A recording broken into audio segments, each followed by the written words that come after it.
오늘은 옵티코어를 한번 제대로 정리해 보겠습니다.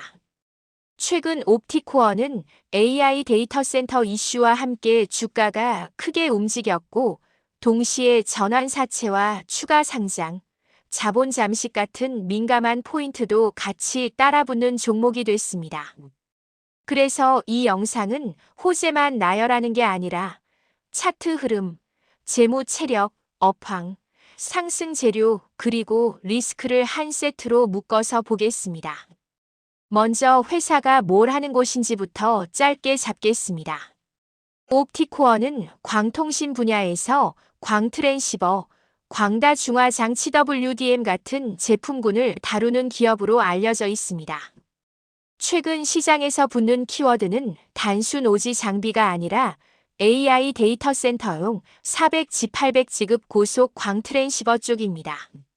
실제로 회사가 400G, 800G 관련 공급 계약을 공시로 알린 바가 있고, 계약 기간도 2026년 1분기까지로 잡혀 있습니다.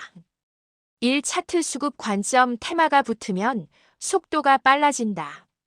차트 관점에서 중요한 건 최근 움직임이 실적 턴어라운드 기대 정책 지역 데이터 센터 이슈와 엮이며 변동성이 커졌다는 점입니다. 2026년 1월 16일 기준으로 기사에서는 주가가 하루에 크게 올라 마감했다고 전하고 장중 고점도 높게 찍힌 것으로 정리됩니다. 가격 데이터 쪽에서는 1월 16일에 3,355원, 일중 범위 28,325원, 52주 범위 8,553, 525원 같은 수치가 확인됩니다. 이런 구간의 특징은 뚜렷합니다. 호재 뉴스가 나오면 주가가 빠르게 반응하지만 공시로 확인되는 물량 변수 전환 사채 전환, 추가 당장, 리픽싱과 겹치면 위에서도 흔들림이 커집니다. 그래서 추세만 보지 말고 어떤 가격대에서 매물과 수급이 얽힐 수 있는지를 같이 봐야 합니다. 이 업황 왜 광트랜시버가 다시 주목받나? 업황은 크게 두 축입니다. 첫째는 통신망오지 6G, 백홀이고 둘째는 데이터 센터 클라우드 HPC AI입니다. AI 데이터 센터가 커질수록 서버와 서버, 스위치와 스위치 사이에 고속 대용량 링크가 늘어나고 그 구간에서 400G, 800G 같은 고속 광모듈 수요가 확대될 수 있다는 논리가 시장에서 반복됩니다. 다만 이 논리는 산업 방향이고 개별 기업의 매출은 결국 수주납품 검수로 확인돼야 합니다.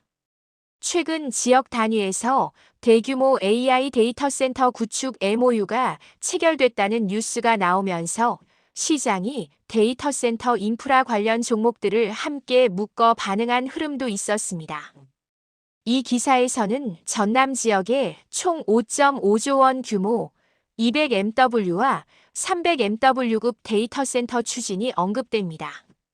여기서 중요한 안전한 해석은 이겁니다. 이 뉴스가 곧바로 옵티코어의 직접 수주를 의미하진 않습니다. 다만 시장은 종종 이런 이벤트를 산업 기대감의 촉매로 삼고 그 과정에서 관련 기업 주가가 먼저 반응하는 일이 있습니다. 3. 상승 재료 공시로 확인되는 재료와 기대감 재료를 분리. 옵티코어의 재료는 두 종류로 나눠보는 게 안전합니다. 1. 공시기사로 금액과 기간이 확인되는 재료. 대표적으로 AI 데이터 센터용 400G, 800G 광트랜시버 공급 계약이 있습니다. 2025년 12월 29일 체결, 계약 기간 2026년 3월 31일까지, 계약 금액 약 40억 원 규모로 보도됩니다. 또 2025년 12월 19일에 60억 원대 공급 계약을 체결했다는 보도도 있습니다. 그리고 2026년 1월 기사에서는 100억 원 규모의 AI 데이터 센터용 광트랜시버 공급 계약을 언급하면서 2024년 매출 233억 원 대비 약 40% 수준이라고 정리합니다. 이 라인은 말이 아니라 금액 기간이 있는 재료이기 때문에 최소한 매출 인식 시점과 연속 수주 가능성을 다음 단계로 체크할 근거가 됩니다. 이 기대감 성격이 강한 재료. 지역 AI 데이터 센터 추진 같은 뉴스, 정책 테마 흐름 또는 특정 산업이 커질 것이라는 전망은 대체로 기대감 성격이 큽니다. 기대감 재료는 주가를 빠르게 움직이지만 반대로 실적이 따라오지 못하면 되돌림도 빠르다는 점을 같이 기억해야 합니다. 4. 재무체력 매출보다 손익 구조가 문제였던 구간. 여기부터가 핵심입니다. 딜사이트 기사 정리 기준으로 옵티코어는 오지 시장 둔화 영향 속에서 적자가 이어졌고 3년 연속 당기순 손실과 누적 결손금이 커지며 자본 잠식 상태가 언급됩니다. 2025년 3분기 누적 매출 83억 원, 영업손실 51억 원, 순손실 155억 원 같은 숫자도 기사에 인용돼 있습니다. 또한 기사에서는 연구개발비 부담이 상당했고 매출 대비 R&D 비중이 높았다는 설명이 나옵니다. 이 대목에서 시청자분들이 꼭 구분해야 하는 게 있습니다. R&D를 많이 했다는 사실 자체가 곧바로 나쁜 것은 아니지만 투자자 관점에선 R&D가 매출과 이익으로 연결되는 속도가 중요합니다. 오지 업황이 생각보다 둔화되면 기술을 확보해도 손익이 늦게 따라오고 그 공백을 자금 조달로 메우는 구조가 됩니다. 그래서 옵티코어의 관전 포인트는 딱 하나로 모입니다. AI 데이터 센터양 수주가 단발이 아니라 반복 가능하고 실제로 손익 구조를 바꿀 정도로 이어지느냐. 이걸 확인하는 과정이 2026년의 핵심입니다. 5. 전환사채 12 추가 상장, 상승 구간에서 반드시 같이 봐야 할 리스크. 이 종목에서 고소 걱정 없이 가장 명확히 말할 수 있는 리스크는 공시로 확인되는 물량 변수입니다. 첫째, 전환가액 조정 리픽싱입니다.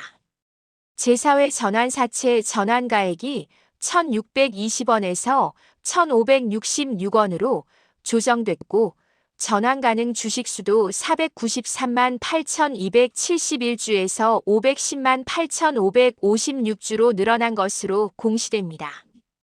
이 말은 무엇이냐면 주가가 약해지면 전환가가 내려가고 같은 채권 금액이 더 많은 주식으로 바뀔 수 있는 구조라는 뜻입니다.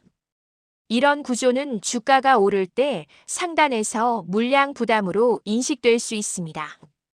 둘째, 회사가 자기 전환사채를 재매각한 건입니다. 2025년 12월 24일 공시에서 제4회 80억 중 50억 권면을 재매각했고 운영자금 확보 목적이라고 적시돼 있습니다. 이 포인트는 좋다 나쁘다로 단정하기보다 회사가 운영자금을 필요로 했고 그 과정에서 CB가 주식으로 바뀔 가능성은 계속 열려 있다는 사실을 시청자에게 알려주는 게 안전합니다. 셋째, 추가 상장입니다. 2025년 12월 24일에 국내 3호 전환사채 전환으로 보통주 25만 9,826주가 추가 당장됐고 전환가액 1,501원으로 표기됩니다. 이건 전환이 실제로 일어났다는 신호입니다. 규모 자체는 전체 대비 크지 않더라도 시장 심리에서는 전환이 이어질 수 있다는 경계감으로 남을 수 있습니다. 정리하면 옵티코어는 AI 데이터 센터 재료가 강해질수록 주가 탄력이 커질 수 있지만 동시에 CB 구조 때문에 상승 구간에서 변동성이 커질 수 있는 종목입니다. 유가 프로의 상승 여력 조건부로만 말해야 안전하다. 상승 여력을 말할 때는 단정 대신 조건을 붙이는 게 가장 안전합니다. 옵티코어의 상승 시나리오는 대체로 세 가지 조건이 충족될 때 힘이 붙습니다. 첫째, AI 데이터 센터양 수주가 단발이 아니라 연속성을 보여줄 것. 이미 40억, 60억대, 100억대 계약 언급이 이어지는 흐름은 가능성을 보여주지만 이게 분기마다 반복되느냐가 핵심입니다. 둘째, 매출이 늘어도 중요한 건 이익률과 현금 흐름입니다. 과거엔 매출이 유지돼도 적자가 확대됐다는 점이 기사에서 지적됐기 때문에 이번 데이터 센터 수주가 실제로 손익에 어떤 영향을 주는지 그리고 운영자금 압박이 줄어드는지 확인이 필요합니다. 셋째, 주가 레벨이 올라갈수록 12전환리 픽 신축 가상장 같은 물량 변수가 계속 따라옵니다. 이 변수는 상승을 막는다라고 단정할 수는 없지만 상승 속도를 조절하거나 변동성을 키우는 요인이 될 수 있습니다. 그래서 결론은 이렇게 말하는 게 가장 정확합니다. 옵티코어의 상승 여력은 AI 데이터 센터 전환이 실적과 현금 흐름으로 확인될 때 커지고 그 과정에서 12 물량 변수가 함께 존재하기 때문에 타점과 리스크 관리가 필수인 종목이다. 이렇게 해요. 7리스크 총정리. 오늘 이 영상의 핵심. 리스크는 크게 4가지입니다. 첫째, 자본 잠식과 적자 구조가 길어졌던 이력입니다. 이 부분은 공포로 말할 게 아니라 실적과 자금 조달 구조를 체크해야 한다는 경고 등으로 보면 됩니다. 둘째, 오지 업황 둔화가 만들어낸 공백입니다. AI 데이터 센터로 전환 중이지만 기존 사업이 얼마나 버텨주느냐도 중요합니다. 셋째, 시비와 추가 상장, 리픽싱 같은 물량 리스크입니다. 이건 공시로 확인되기 때문에 가장 객관적인 리스크입니다. 넷째, 테마성 급등 이후의 변동성입니다. 52주 범위 상단에 근접한 구간에서는 수익 실현 매물도 강해질 수 있고 뉴스의 온도에 따라 주가가 크게 흔들릴 수 있습니다. 8. 대응 전략 보유자 vs 관망자. 마지막으로 누구에게나 적용 가능한 원칙만 정리하겠습니다. 특정 가격에서 사라, 팔라 같은 말은 하지 않겠습니다. 보유자라면 첫째로 공시 체크 루틴이 필요합니다. 단일 판매 공급 계약, 전환사채 관련 공시, 추가 상장 공시가 나올 때마다 희석과 매출 가시성이 같이 바뀌기 때문입니다. 둘째로 단기 급등이 나왔을수록 비중 관리는 보수적으로 가져가고 변동성을 감당 가능한 범위로 맞추는 게 안전합니다.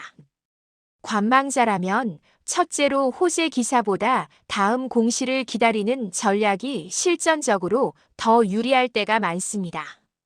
특히 2026년 1분기 매출 인식이 본격화될 수 있다는 언급이 있는 만큼 실제로 숫자가 어떻게 찍히는지 확인하는 게 중요합니다. 둘째로 기대감으로 급등한 구간에서는 추격이 아니라 눌림과 확인이 기본입니다. 왜냐하면 옵티코어는 성장 스토리와 물량 구조가 같이 움직이는 종목이기 때문입니다. 여기까지가 옵티코어의 정리입니다. 한 줄로 마무리하면 이렇습니다. 옵티코어는 AI 데이터 센터 전환 수주가 가시화되며 기회가 커졌지만 자본 시비 구조 때문에 실적 확인과 공시 체크가 반드시 필요한 종목입니다.